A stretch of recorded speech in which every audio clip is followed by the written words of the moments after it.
All right, welcome to School Facilities and Operations. My name is Burke Jones. I'm the Director of Operations for a school district in Kansas. And this podcast is all about, just like the title says, school facilities and operations. We have a wide variety of guests on the show, and we just talk about what's going on in our districts, kind of how we got to these positions. And then sometimes I bring on trade partners where they really educate us on what we need to know as facilities people to do projects correctly and well. So, but today I have um, Dave Montgomery here. He is the Assistant Director of Operations at Auburn-Washburn USD 437. And he's also the president of the board of Kansas Association of Directors of Plant Facilities, KADPF.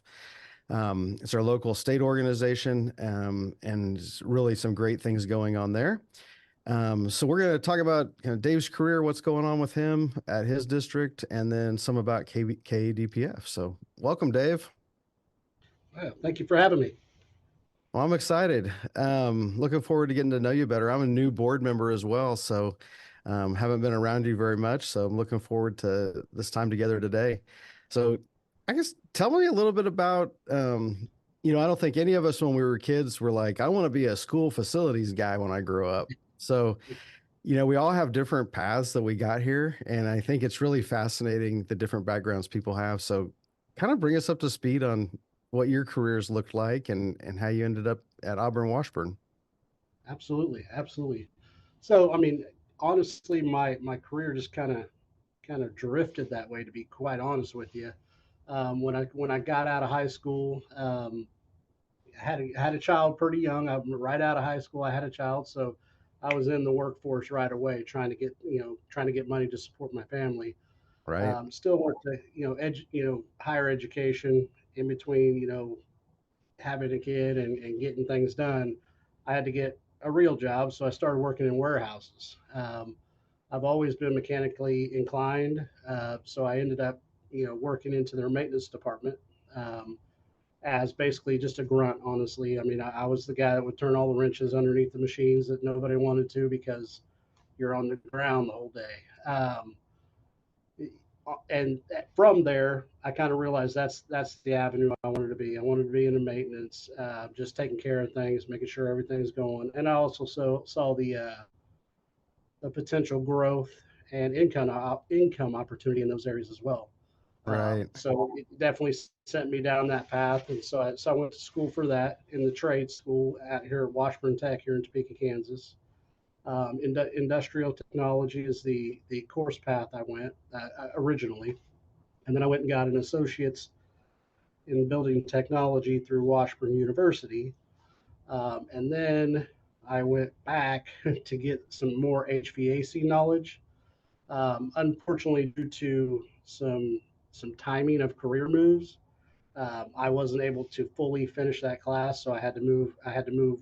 Basically, I got a better job paying, and the hours didn't line up with the schooling. Right. So I mean that's the small snapshot of how I got to where I'm at with my education piece. But as far as career path, when you're working in a maintenance type deal, you can go 1,000 different routes and still end up where you and I are at a school district. Right. Never would have thought I would have worked out of a school district. Honestly, didn't even consider that path at all. It just kind of came to me, honestly. So I spent time in a Payless distribution as maintenance. I spent 8 years there. Spent 8 years at Target distribution and maintenance. And in those settings, that's more of a industrial. So I'm fixing motors, I'm fixing conveyor belts and stuff like that. Both of Right. those settings didn't have much HVAC, so my HVAC knowledge would have been helpful, but it wasn't required at the time. So basically, once I got about 8 years in at Target, I just found out I'm not a guy that likes to be in four walls all the time. I mean, I need a Right. little flexibility. Multiple buildings is nice because you get out and you talk to other people and you have different equipment. It's not just the same thing every single day. I need a little bit of that versatility. So I honestly started here at Auburn-Washburn as their warehouse manager. Okay. They had an opening. I was trying to get out of where I was at, just trying to get out, spend more time with kiddos and stuff like that. Um, I spent, a year and a half, moved into the maintenance foreman because I mean, obviously my skill set for a warehouse, I can do that, but my skill set's more mechanical. Right. So they moved me into a maintenance foreman position, and then basically a year after that, I moved into what's called an energy specialist here at Auburn-Washburn, and basically we go through a company called Synergistics. They went through and analyzed all our buildings, kind of tweaked the parameters a little bit on all of our equipment to provide energy savings. So I became Right. the energy specialist for that. Um, and then that ultimately kind of, just because of the design of that, the energy savings piece, you start learning a whole lot about the HVAC and boiler side of things. So that kind of led me into that area of it. I don't technically have a license or anything like that for HVAC, but I know enough about it to get things done. And then from there, it kind of morphed into okay, now you're over maintenance. So now I'm the assistant director of operations. Rich Okay. Jones is the director out here, and he is, basically he's in all the high level bond type meetings and stuff like that. And I manage all of our people and making sure our capital outlay projects are getting done and on budget, and work with budget with him. So that's Yeah. kind of that's a Fantastic. quick snapshot of everything. But that's how I ended up here. Okay. So are you just over the maintenance and kind of project side? Are you over custodial or anything else? So I'm in Rich's absence. I'd be over everything operations, but my everyday it is custodial, maintenance, and grounds. Okay. So I basically supervise, evaluate, and inform them individuals. So Right. it's a total. I think it's a total of 65 employees. Okay. Um, just those three groups. Yeah. Yeah. So what are some of the, I guess, as I look when I started working for a school district 4 years ago, um, there was some like big learning opportunities for me, like in leadership and um, that kind of thing. What were some of the things that, you've probably, I wouldn't say struggle with, but like, what have you like had to work on to kind of develop yourself to be a better leader? Well, it's obviously for a school district, it's the diversity of what you have to know. I mean, Right. you've got to know a little bit about everything. You need to have some specialties where you know a lot about it, um, but you definitely need to know a little bit to a majority of what's going on in your buildings every day. You're going to have techs that come to you all the time with information, and sometimes you're going to be like, okay, well, I need to research this a little bit because I'm not 100% in this area. Right. I mean, it's ever you're always learning something in these roles because there's always something new that pops up. With me, for as far as challenges go, I mean, I would say anytime you move from a non-supervisor role in the same area into a supervisor role, you always have those guys that were your buddies and they don't understand the difference between, hey, now you got to kind of listen to me, man. There's always that challenge. Right. My personality, usually I don't have a whole lot of issues. I'm pretty easygoing, and I'll work right beside you if need be. So most of the guys, they like that type of leader. Right. Yeah. It's really kind Uh, of that servant leadership mentality where I'm going to do it right along with you if I need to. Yeah, Absolutely. that's perfect. Absolutely. Um, so you guys, you mentioned kind of a bond. Are you guys in the middle of a bond right now? We passed a $145 million bond, well, a year and a half ago now. And we are about $100 million deep in it right now. And the majority of our projects are supposed to be done the fall of 2025. So 145 million in a few short years is really humping. It So is. we have a second middle school being built at the moment. We have a huge CTE center at our high school. So our high school's been around since the 50s, and it's just had addition after addition after addition. Right. Um, this edition for fellas like us who actually get in there and do things, it's exciting for me to watch. A career technical education center go up. We're going to be able to build um, cent houses, or actually, we're working with a different partner now. The houses, that we used to build a house, and then another school district would build the other half for Oh, cool. special needs people that just need a little assistance to get it, housing. Now we're able to build this indoors, and we'll be able to trailer it in the door, trailer it out of the door, and we're building the entire house. Oh, So there's wow. no snow days on those jobs. um, yeah, and then we'll have a full-fledged robotics. We're actually doing like a culinary arts area in our CTE. So we're looking at those trade jobs, the Right. ones we need when we're looking for applicants. And I know a lot of high schools are starting to focus on that a little bit, and I'm glad they are, because honestly, I'm sure you've seen it, Burke. The trades they're struggling to get people right now. So, Right. and there is some extremely high paying jobs in those avenues. It's just people don't know a whole lot about them. So, It's so true. We're actually starting a project right now where we're going to allow high school kids to shadow our tradespeople. Um, so HVAC, electrical, carpentry, welding, locksmithing, um, and so they have kids identified at the high school that are interested. And so I guess we're going to go pick them up and run around with them for an hour or two. And I've asked my guys, to like save a work order that's like some real, something that these kids could turn a wrench on. Like, I don't want them just to yep, stand there and watch you work. If they can do something, like, let's let them do it. Our insurance covers them and everything. So, I think it's going to be really, really cool to see how that develops. Right now, it's just shadowing.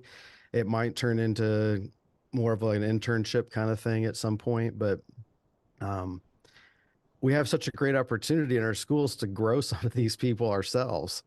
absolutely. And whether they come to work here or go elsewhere, there's career paths that are amazing in any of those trades. So I'm really excited about that.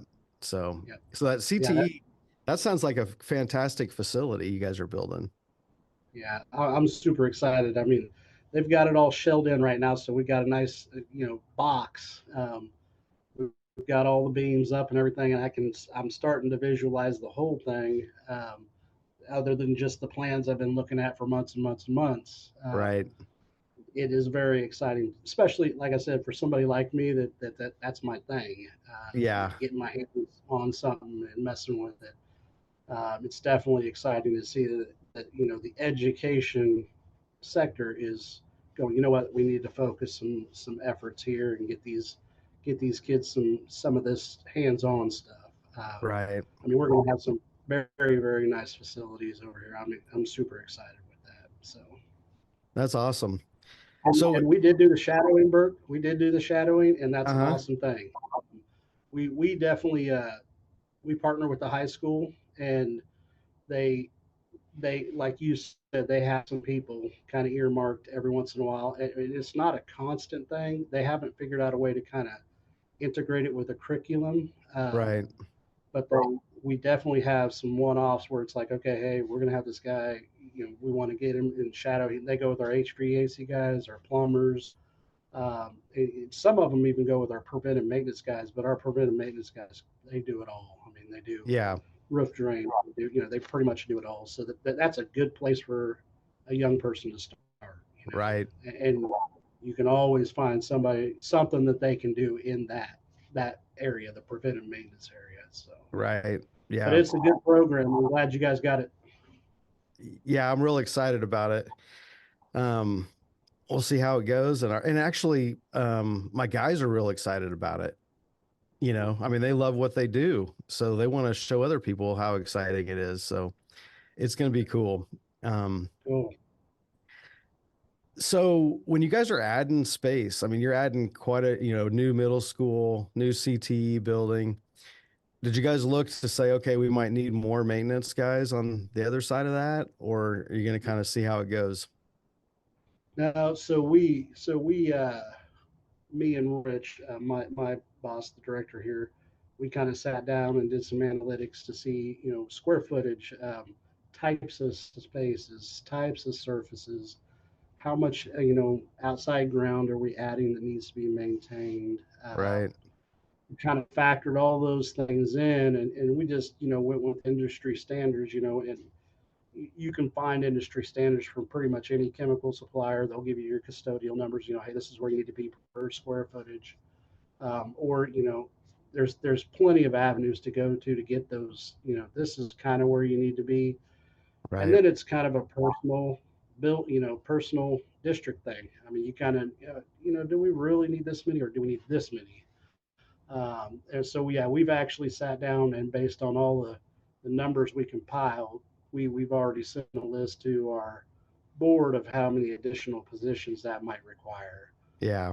With $145 million, that's a significant space add. Right. A whole new middle school. I mean, you're talking about a staff of a minimum of 8 custodians. So, Right.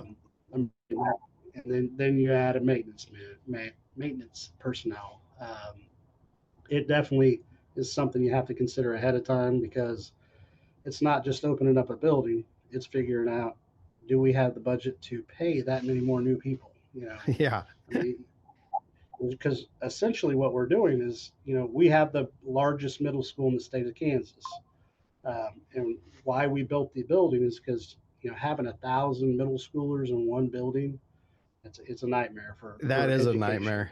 Yeah. It works, but when in passing periods, those hallways, they are jam packed. So Right. we're basically splitting those two up into two middle school, or that up into two middle schools, and we're bringing all the sixth grade out of our grade schools into our middle schools. Okay.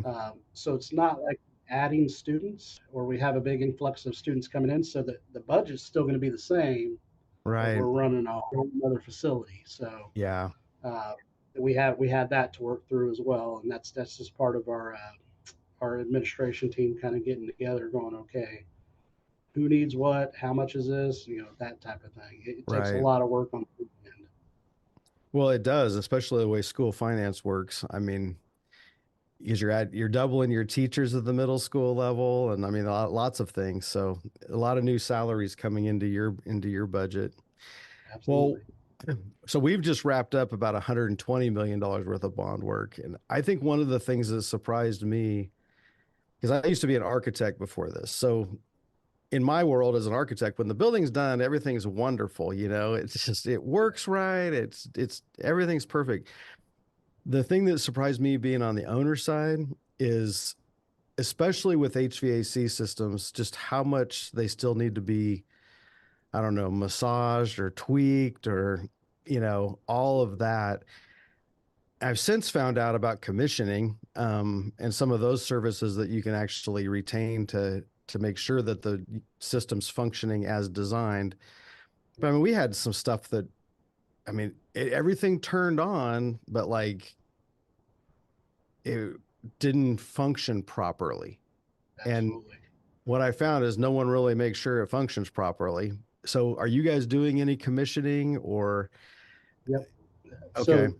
So with all of my bids that I put out, and I learned this early on. So I mean, it's a learning process unless somebody tells you about it ahead of time.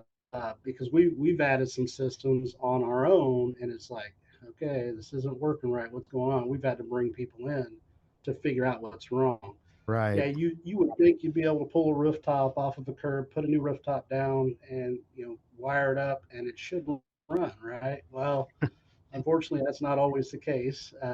You got little hiccups in systems. I mean, just in the system itself from the factory. So I've always in my bids included factory startup from the manufacturer, so that they provide a tech that knows about their equipment, comes Right. out, starts it up for us, makes sure it's running 100% where it's supposed to be, and they follow the design parameters by our design team that said, hey, this is the system you need for this space. We need it to do this, so they know all that ahead of time. But absolutely, I mean, we've had some nightmare installs. So factory startup for me, commissioning is the way to go. We Yeah. don't do anything without it now. So Right. Yeah. yeah, I think I just had in my head, it's a brand new building. Everything's going to work for, at least the first few years, right? That's just not the yeah, case. I mean, boards go yeah, out. It's just, yeah, it's new yeah. Yeah, and it works. and a lot of times it's still under warranty, but you still Right. got to get somebody to figure out what's going on. Yeah. Yeah, exactly. Well, what's your favorite part about the job? My favorite part about the job, I mean, honestly, it's the people. It's always the people. I love, or I love dealing with problems. And if you're in maintenance, problems are kind of your thing. You learn Right. how. I'll get a call and somebody will be panicking, and I'm not panicking, and they're like, "Well, this is an emergency. I've seen this 50 times. It's not a big Right. deal. We'll get it squared away here in a few minutes, but give me the details. Let's hear what's going on." I like putting people at ease. Mhm. Obviously, there's sometimes, like you got a one boiler building and the boiler's down. There's no putting somebody at ease. I mean, it's No. like we're working on it. That's all I can tell you right now. I mean, until we get it up, it's going to be hit and miss. You're going to get some cold rooms. We'll get some space heaters over, but it's definitely the people side of it and helping make things go. Obviously, anytime I'm in a building and I see the kiddos, that's always a good thing too. I'm a dad. I'm a grandpa now. There are there's something to be said about walking around, seeing the people you're actually helping get an education. I mean, it's very rewarding in that regard. Yeah. Um, so yeah, I just honestly, it's the people.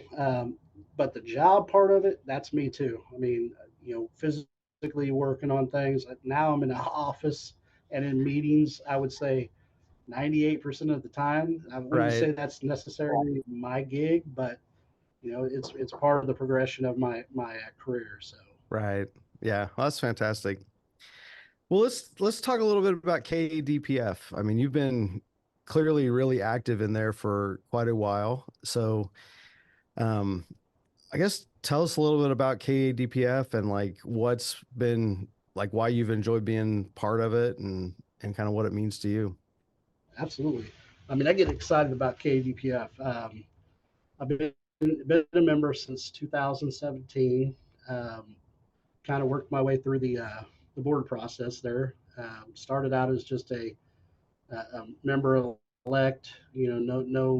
No administrative duties or anything like that. Just kind of a voting member.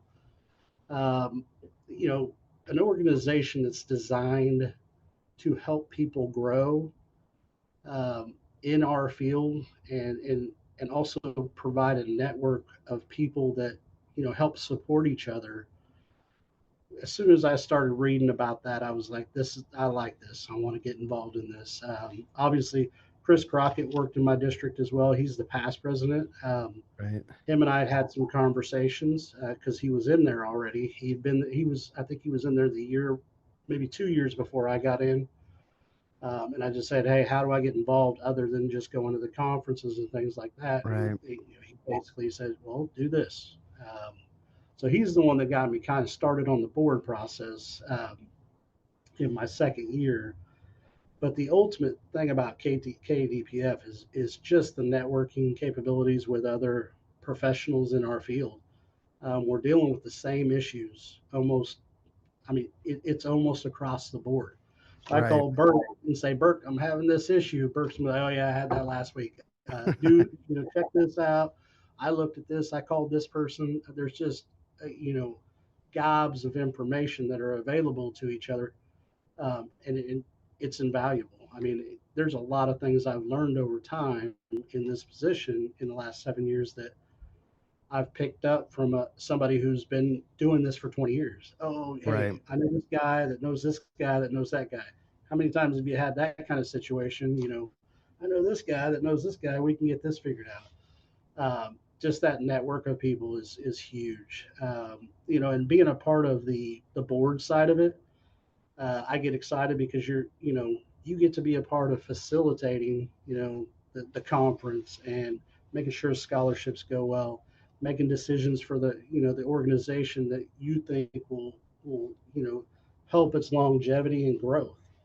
Right. Um, I mean, get excited. Scholarships are awesome. I mean, anytime you can provide a scholarship as an organization, it's huge. And the fact that we're able to provide as many as we do is, I mean, $35,000 a year. That's amazing to me. Yeah. I mean, we've done a good job in there, and the people that came before us, they did a good job of building on. I'm just super excited about where we're at as an organization, and then there's potential growth opportunities ahead of us too. So I mean, we're Right. not done. We're still kind of plugging away. Um, the annual conference for me is probably the pinnacle of it. Obviously, you get to see everybody, all your districts that you communicate with. You get to see them for a couple days. Just hang Right. out, chit chat about the items of the week or a month or the year. COVID time is a prime example where KADPF became huge because there was a lot of back and forth email chats between directors going, "Hey, where do I find this? Hey, what are you using? What are you doing to make the places safe?" I mean, that type of help is always. I mean, because you have administrators in your facilities who sit down and have meetings for your facility, but they've all got their lane, you know. Right. So your sounding boards get a little narrowed because I can't run this by my superintendent because he's not going to know what I'm talking about, Right. or he's going to be dealing with his own fire during this time. So it's great to have this network of professionals to kind of help us get the knowledge we need to do the job effectively. I mean, ultimately, our end goal is to have kids in class every single day, and that having these people to talk to makes a huge difference. So Yeah, I think that's for me, that's what it was the first time I went because I didn't know, really anything about running school facilities. And so just to like not realize that I'm not just an island out here by myself, that there's like an organization I could tap into and other guys, um, just at the conference sitting around talking to people, it's all the same. We all have the same struggles and issues, and it's fun to hear what everybody else is doing in different ways. And so, um, and I think you're right. I think it's like I'm a guy that believes if you're in an organization, like do more than just show up to get the most out of it, to get the most out of your time.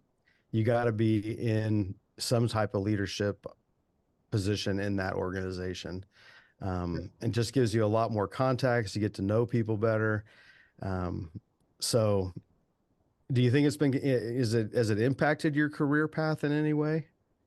oh, absolutely, absolutely. I've met I've met so many good people that have moved into different career paths. I mean, in all I mean, this is just one of those things that kind of comes when you network with people.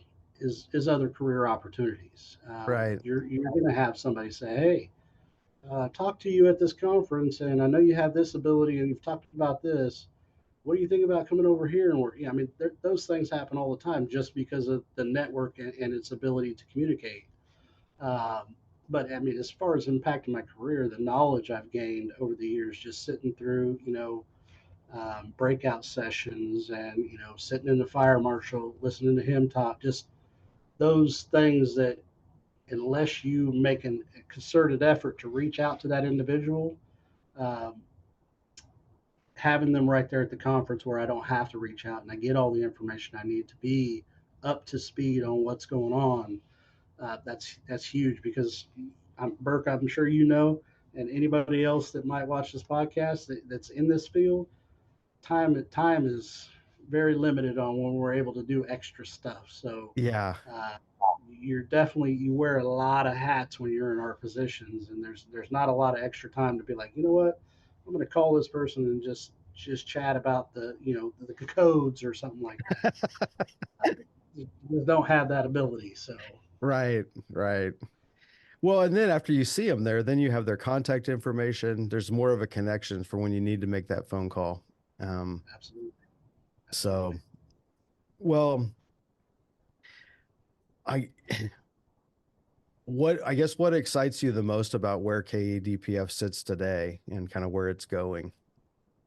I mean, we had So the biggest conference we've ever had in October, which was fantastic. yes. Um, so what are you looking for the next year? So, I mean, yes, coming off the biggest conference we've had so far, I mean, I'm excited about the future. We've already secured a high quality keynote speaker for this coming year. And we are also starting to partner with USAK. It's not a done deal yet, but we're trying to see what they can provide to our organization and put us at the table with everybody else that deals with school districts, Mm-hmm. business department, your HR department, I mean, all these other entities that make sure school works, your superintendents. Uh, our organization and our group of professionals need to have a seat at that table, Yes. so that when big decisions are made for the state of Kansas, somebody from KADPF that has our core values is speaking for us and saying, "Hey, well, have you thought about this? What about these things? Things that a superintendent might not think about, Right. but we have on our hand because it's like, hey, we deal with this every day. This isn't going to work. We need to make sure we look at this before we just jump in." Um, that's invaluable. So, I mean, like I said, that's not 100% yet. We are actually at the process where they're going to review it through their board. If their board approves, KDPF will become a member of USAK. Um, Yeah. and that vote is happening, I believe, in February on the 9th. So we could have some new news here fairly soon. But that's a very exciting venture as well. Other things we've kind of ran into is we have so many vendors that find value in KDPF's conference that we've gotten to a point where we may have to expand into an event center.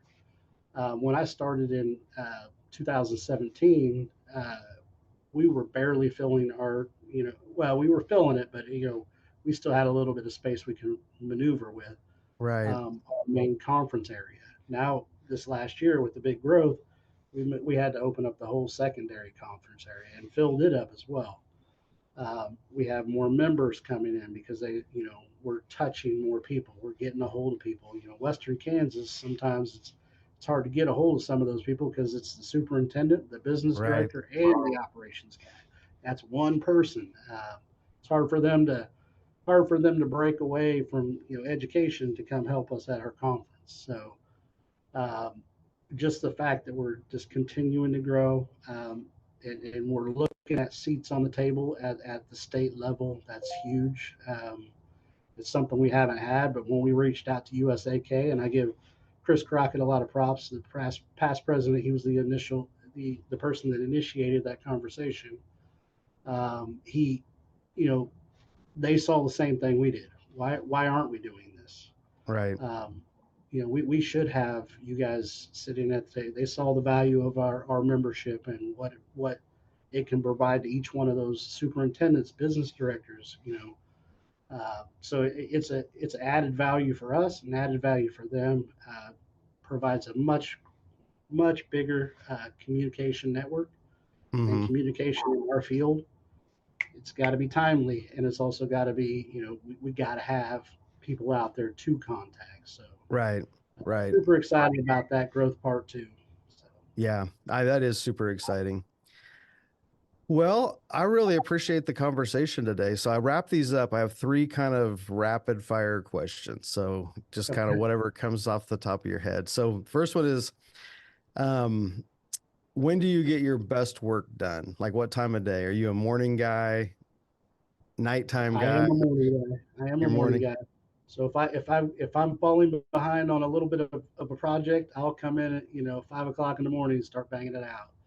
Um, Now, when it comes to like actually working on things, when I was doing that, it wasn't necessarily the morning because a lot of times it's cold or it just depended on the situation really. Uh-huh. Some of those times I would wait till the evening when the kiddos go home. I'd stay a little late and take care of it. But in my current role, it's definitely the mornings because it's before the rush of the day. And I'm sure the rush of the day for us. It's basically from 7 o'clock all the way to 5 o'clock. Uh-huh. Uh, Depending on the day, you never know how busy you're going to be. So you knock it out in the morning when it's possible. Yep. So how would your family or your kids describe what your job is? How would they? Like if they were I telling guess their they would friends, always. Uh, yeah, if they were telling their friends what you do, what do you think they would say? I would probably say that Mr. Fix It and Answer Man, because 90% of the time somebody's calling me is asking, "Hey, what about this? What about this?" And I'll give them an answer, and my wife or my kids are sitting there. Um, so they call me the answer man at home. Oh, you're always answering your phone and giving them the answer. Okay. That's good. Yeah. The answer man. I love that one. So do you take notes on paper or are you digital? Oh gosh, I am still a little bit paper. I do so I'm converting to digital, Uh-huh. uh, but I still have a notepad in my truck, um, because so one of the things that I've learned over the years is if I don't write it down, I'll forget it. Uh-huh. I don't forget everything, but I'll forget something. So I write them down, um, and when it comes to like keeping institutional knowledge, it goes into a computer, Right. so that we have that and it can be easily passed on. It's not a cool thing to hand somebody a box full of notepads that are just scribbles that you've done over the years. So, if it's on a system, and we have a thing now that I think is invaluable for institutional knowledge. It's basically a photographer.